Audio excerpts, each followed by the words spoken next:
Capítulo 702. Groselli. Frunziar, que estava mais próximo do gigante, correu até Groselli e o pegou. Então, ele lentamente se soltou e se levantou, como se tivesse acabado de ter um sonho confuso. Siata se livrou dos braços de Mobete e, ignorando a dor por todo o corpo, correu para o lado de Groselli com a ajuda do vento.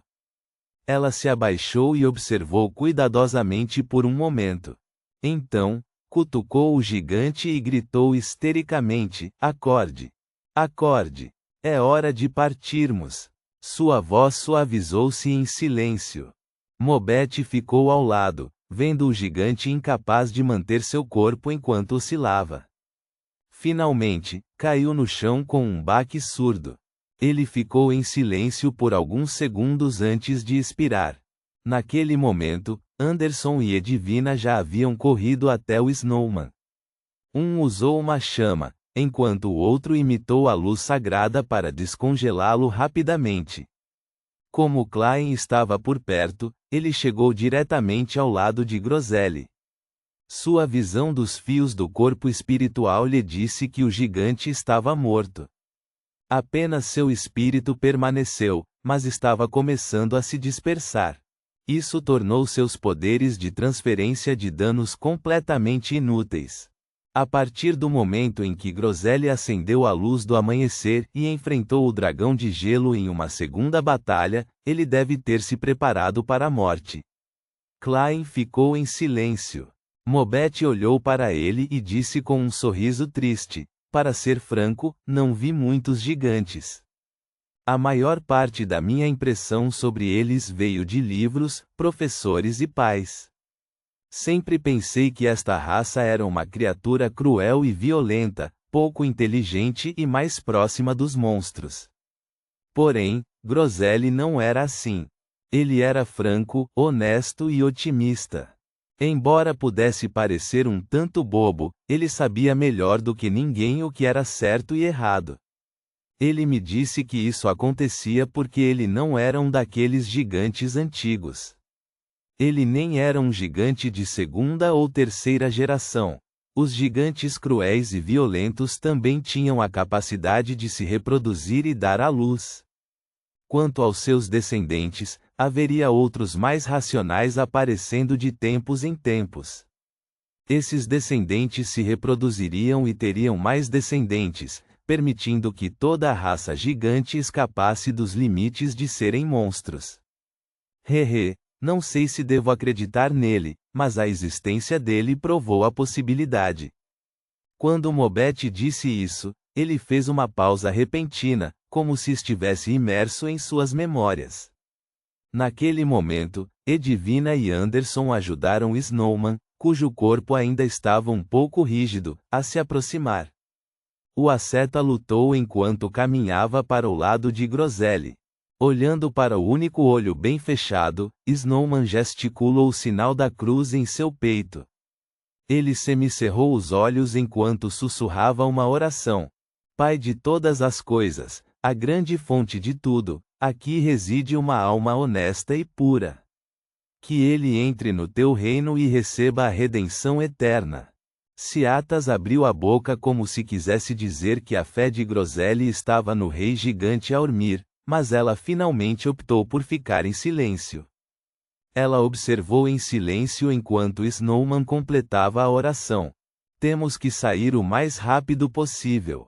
Ninguém sabe quanto tempo esta porta permanecerá aberta. A cantora élfica disse enquanto examinava os arredores. Sua tristeza e dor a deixaram de temperamento explosivo. Ela olhou para o gigante e acrescentou com voz pesada: "Não podemos deixar a alma de Groselli se dissipar neste mundo ilusório. Temos que trazê-la de volta à realidade." "Tudo bem", Mobete concordou imediatamente. Klein e companhia também não se opuseram. Edvina virou a cabeça e gritou para a caverna de gelo e neve na montanha: "Danites, você pode sair agora." Naquele momento, os olhos de Siata se voltaram como se ela tivesse se lembrado de algo. Ela virou a cabeça e disse para Klein: Você tem papel e caneta? Sim. Klein pegou a caneta tinteiro e os papéis que trazia consigo. Essa era uma característica profissional de ser um vidente. Ciatas recebeu e começou a rabiscar. Ela não parou, mesmo quando Danites saiu correndo da caverna. Danites ficou em silêncio. Também estava desanimado, sem a alegria e o entusiasmo que deveria ter com a partida iminente deste mundo do livro. Finalmente, Ciatas parou de escrever e entregou papel e caneta a Klein. A fórmula que você queria. Não vamos concluir a troca somente depois de sair? Klein murmurou silenciosamente, perplexo. Ele recebeu a caneta e a fórmula da poção Cantor do Oceano. Como se sentisse a perplexidade dele, Ciatas virou a cabeça e olhou para Groselli. Ela disse com uma voz pesada: agora somos companheiros. Então você pode me dar a fórmula da poção diretamente? Klein guardou os itens e assentiu indiscernivelmente. Vou te dar a taça de vinho depois que sairmos. Ciatas não respondeu. Em vez disso, ela cutucou Mobete. Traga Groselli junto. Mobete olhou para seu corpo que não era muito musculoso e para suas botas de couro afiadas e curvas. Ele deu um sorriso amargo de desamparo e caminhou até a coxa de Groselli. Frunziar o seguiu silenciosamente enquanto se abaixava para abraçar o ombro esquerdo do gigante. Anderson olhou em volta e fez uma careta. Todos vocês estão feridos ou fracos. Deixa comigo. Ele então levantou o outro ombro de Groselli.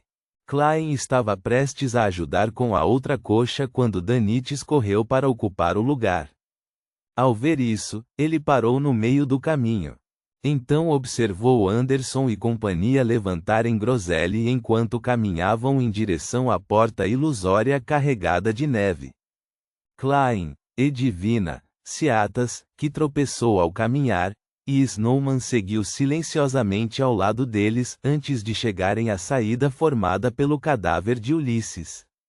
Naquele momento, Klein examinou a área e descobriu que o sangue azul claro que fluía do Rei do Norte havia desaparecido.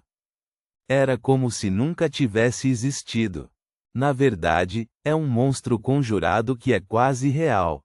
Klein caminhou para trás enquanto observava Edivina dar alguns passos à frente enquanto ela se curvava, colocando as palmas das mãos na porta.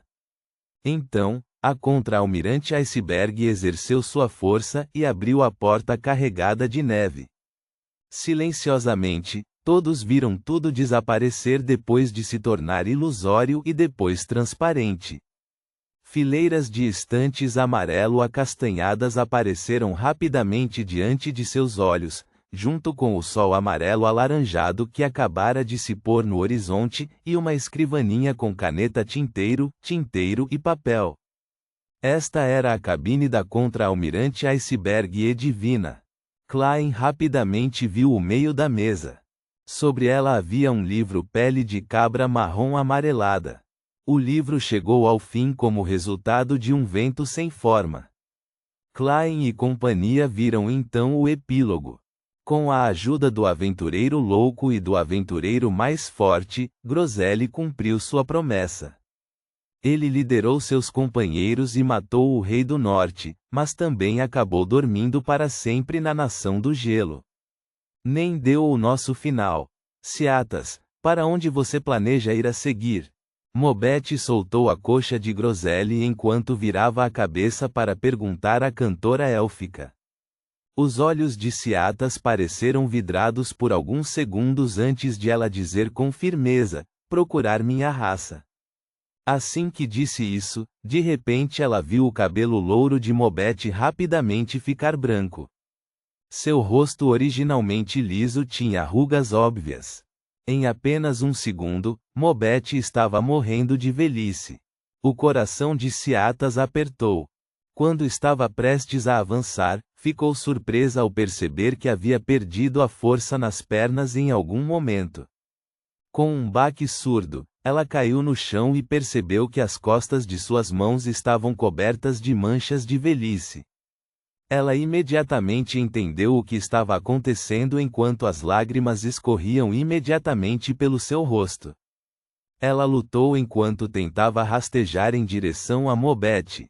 Mobete também caiu no chão enquanto rastejava em direção a ela enquanto estendia a palma da mão direita. Ciatas estendeu a palma da mão direita e agarrou a mão enrugada e magra. Eles ergueram a cabeça com grande dificuldade enquanto suas pupilas se refletiam. Os cantos de suas bocas se curvaram simultaneamente antes de se soltarem fracamente. Suas pálpebras caíram e bloquearam a luz. Klein, Edvina, Anderson e Danites não conseguiram reagir a tempo a tais mudanças. Eles não tinham ideia do que poderiam fazer enquanto observavam impotentes o cadáver de Grosselie apodrecer rapidamente enquanto sua carne e sangue evaporavam, deixando seu esqueleto e características de Beyonder.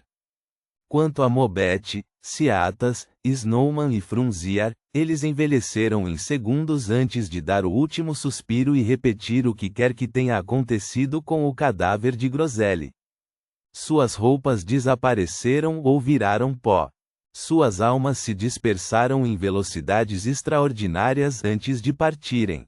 Mesmo aquele que viveu dentro do livro por menos tempo já estava lá há 165 anos, Edvina murmurou baixinho enquanto virava a cabeça para olhar aqueles ossos que ficavam de frente para o mar e o sol.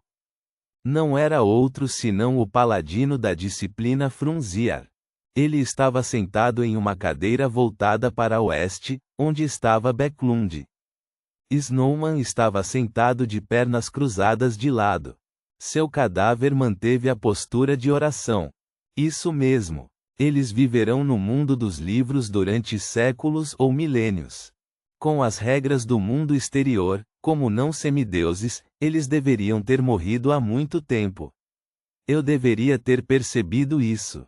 Por que não fui cauteloso com esse ponto? Será que Klein de repente se lembrou da influência psicológica sobre Mobete, Grosselie e companhia quando começou a ter uma ideia? Ele mais uma vez olhou para o livro encadernado com pele de cabra. Ele acreditava que havia muitos mais segredos. Esse sujeito é bastante interessante. Ele morreu assim. Anderson olhou para o cadáver de Mobete enquanto sorria. Naquele momento, todas as características de Beyonder se condensaram lentamente. Porém, Frunziar não produziu nada parecido com isso. Edvina observou por um momento antes de dizer suavemente: a poção que ele consumiu era ilusória, assim como a força que obteve. É como aquele dragão de gelo. Provavelmente foi conjurado no mundo dos livros. Foi quase real. Klein suspirou silenciosamente.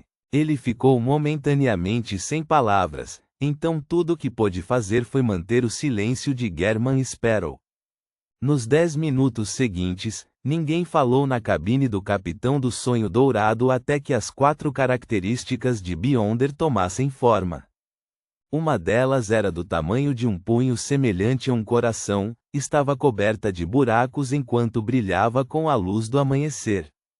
Outra parecia uma água viva, seu exterior translúcido parecia conter água do mar azul celeste, e dentro dela havia vórtices que eram ocasionalmente agitados por furacões ou relâmpagos prateados enquanto emitiam uma canção fraca e etérea. Outra era um cristal puro e brilhante que exalava santidade. A última era a palma de um bebê com 5 dedos finos e esticados que mudavam de cor devido ao ambiente. Não podemos simplesmente continuar assistindo assim. Finalmente, Anderson quebrou o silêncio. Vamos dividir as características de Beyonder. Assim como os olhos azuis claros de Edvina foram tingidos com pontadas de fogo, o caçador encolheu os ombros e disse com um sorriso irônico: acredito que eles terão desejos como este, já que éramos companheiros que lutaram juntos. Ponto.